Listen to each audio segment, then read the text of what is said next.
There was something so moving to me about that poem from Robert Hayden that we read this morning, Those Winter Sundays.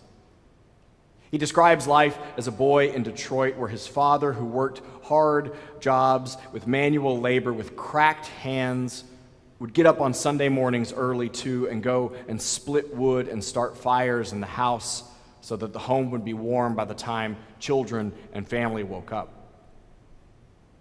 He talks about a father polishing his good shoes, of the fires that were lit to warm the house that no one ever truly understood, the labor that went into it. And he says, "What did I know?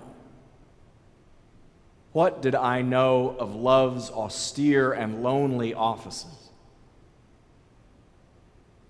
He paints a picture in a very imperfect family.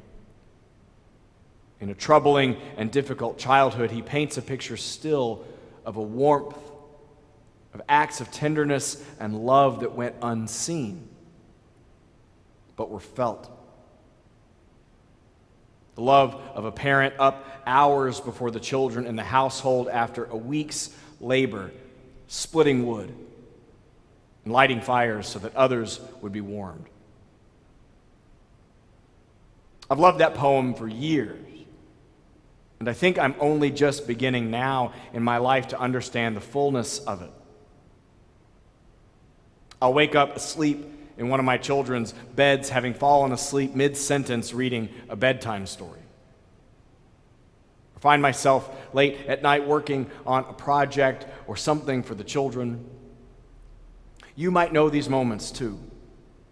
Sometimes it can feel like love's austere and lonely offices that are available when you're caring for a child or a family member or your parent. The kind of labor and love that often goes unseen but is necessary and whose light warms those around them.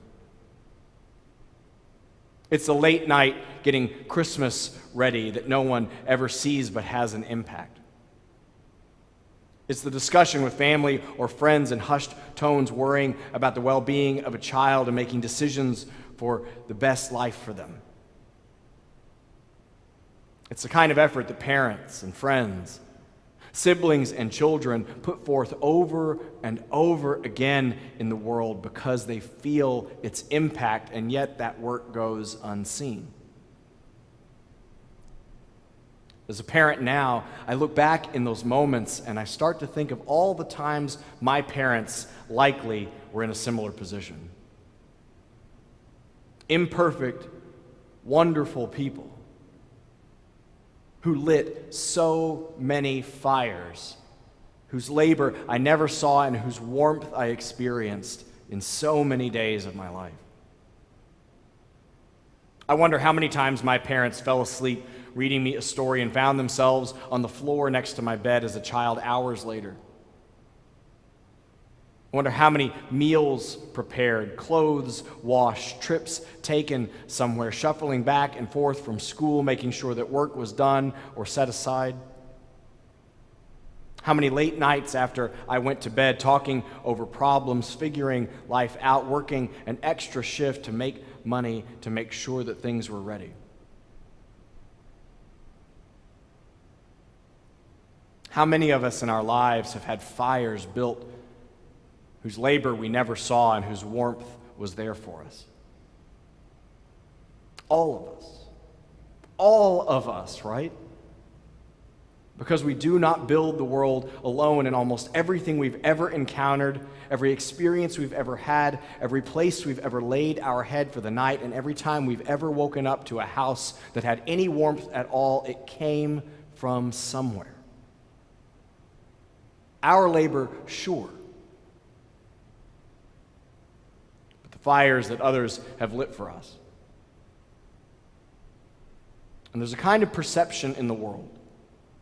There's a kind of moving through the world, an awareness of knowing that unseen things have been built for us, unseen things hold us up and nourish us, that changes everything.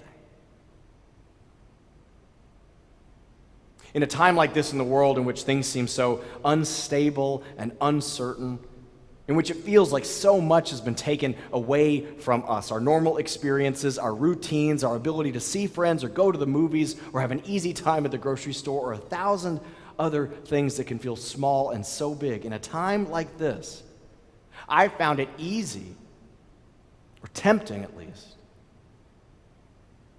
to forget how many gifts are present in my life. How many fires have been lit for me before I woke up every single day? The food I eat that I did not grow, the bed I lay my head in that I could not make myself, the roads I drive that I didn't pave, the water that I drink, the wells that I did not dig, over and over and over, fires built for me, for us, whose labor is unseen, but the impact in our lives is tremendous. I wonder if creation could speak, if it was personified, if we imagine God speaking to us or the earth speaking back to us, if it wouldn't say, "Do you not know I have been lighting fires and polishing your shoes over and over again since the beginning of time?" Think of how many things had to go right just to wake up this morning. As we open our eyes, the sun we did not create coming over the horizon, a body that took good care of us and repaired its cells while we slept. We woke up safe again, in a room that, if not at the temperature we want, was at least livable. How many things had to go right just to get up this morning? How many fires had to be lit just so that we could open our eyes? Unseen, and so good, and so necessary. The world is kind of built that way, with an invisible reality underneath the surface holding absolutely everything up, giving of itself no matter what the response. In Christian theology, they talk about God being a self-giving mechanism. The word is kenosis in Greek, self-giving.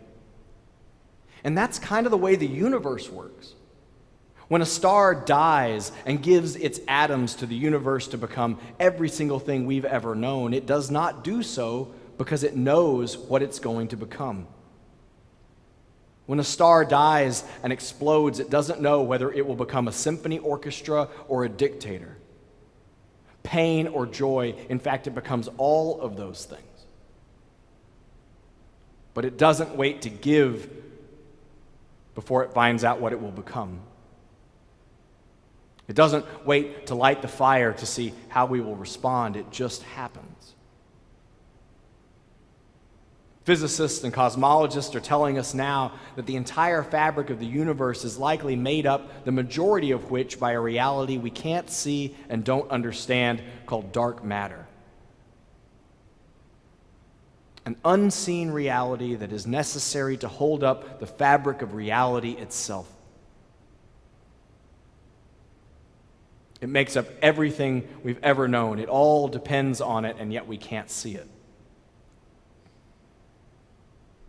Think of the electrons buzzing in the cells of your hands or your heart. Small particles called quarks moving around atoms. An invisible reality that is absolutely necessary for you to open your eyes at all. Fires built and fires built and fires built, whose warmth we feel but whose labor we never saw. As hard as life can be in this moment, as tumultuous as the last few months and years in our country have been, as much as we long for certainty and stability, learning to give thanks for the unseen realities that hold us up, the gifts that have brought us here that we couldn't make or buy, sharpening our capacity to stop and ask, what unseen labor brought me here? That changes everything. Life becomes richer, more full of joy, more filled with hope and gratitude and depth when we realize that as hard as we have worked, as uncertain as things can seem, somewhere a fire was lit for us that we did not light ourselves, whose warmth we're feeling. I will tell you this, once you develop the capacity to start looking for the unseen, the fires that someone else already lit that we benefit from, you won't want to stop. You'll find yourself in the grocery store wondering who grew that food and brought it to you. Or driving down the road wondering who it is that installed that light that is now red that keeps you safe from an oncoming car. Put on your clothes, your jacket in the morning and wonder whose hands formed that clothing for us. When we learn to pay attention to the unseen, the fires that are already lit, every single item in our life becomes filled with wonder and depth and possibility. There's grace built into it. In the reading that Reverend Dana read for us this morning from the poet David White, he talks to a group of unnamed children, writing to children he doesn't know if he'll ever meet, and says, I envy you. I envy you because you have so many experiences, moments, books that you will know for the first time. And I would trade, he says, a lifetime of my experience to go back and know something for the first time. He talks about all the good they don't yet know, all the insight they don't yet know, all the joy and wonder they don't yet know. That's what hope often is for us. The anticipation that there is good and wonder and joy and awe that we don't yet know but will one day experience. It's all connected. And where I would differ with David White is not in his understanding that there is magic in experiencing the world as if for the first time. Where I would differ with David White is his envy of those children. Do not forget that you and I have joy and wonder left in us too.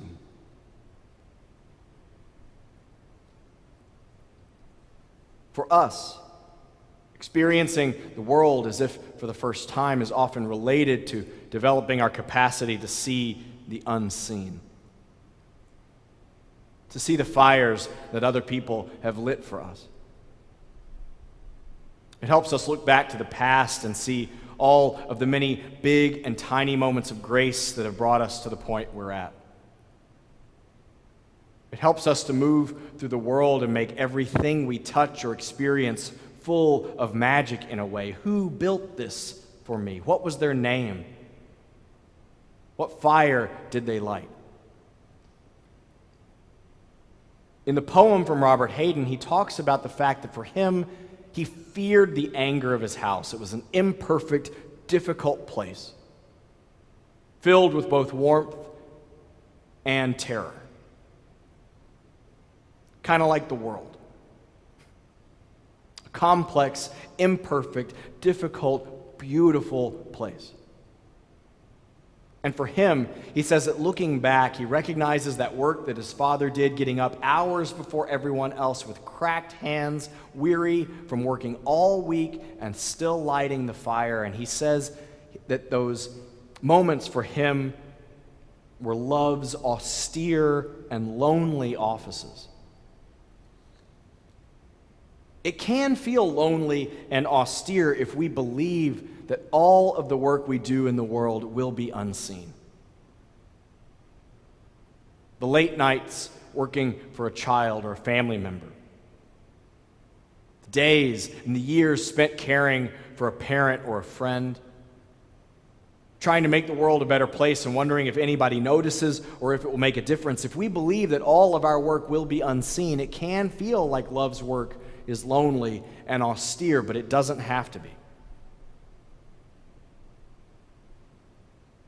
Find someone in your life who sees the fires you are building. Find someone who notices the late nights or the early mornings, the dishes that were put away before anybody notices, the acts of kindness that weren't asked for but were given freely. Whether it's a partner or a friend, a colleague at work, a family member, find someone who sees the fires that you're building. And although it's not the point necessarily to be thanked for the good that we're doing, to have our names associated with acts of care in the world, while it's not the point, it makes a difference to know that someone sees. Love feels less lonely and austere that way. And no matter what, one way to make the world filled with more hope and possibility, one way to make it like you're experiencing the world for the first time, like those kids in the David White reading, is to just keep lighting fires. If you want to believe that the world is a place where people are giving of themselves in acts of random kindness, acts of generosity or presence of love, if you want to believe that the world, as difficult as it is filled with those kind of things, the surest evidence you can have is when you do them. If you want love's offices to feel less lonely and austere, then join the fight. Join the effort. Get up every day with the intention of lighting fires that people may not see you do, but whose warmth they will feel. Pick moments of grace that you can give to friends, partner, colleagues, or strangers. Ask how many fires you can light in the world to warm others, whether they see your cracked hands working or not, and I promise you, you will start to see the ones that others have lit for you. You'll see how everything you've ever encountered was formed by someone else too. You'll notice when you wake up in the morning how many things had to go right for your eyes to open. How many fires the earth or God or your family has already lit before you even woke up. The more of those fires that you light to warm others with no intention of being seen, the more you will notice that the world is full of them, and it will feel less lonely and more connected and joyful and whole. Do this, and you will experience the world as if for the first time, in some way, every day. May it be so, and amen.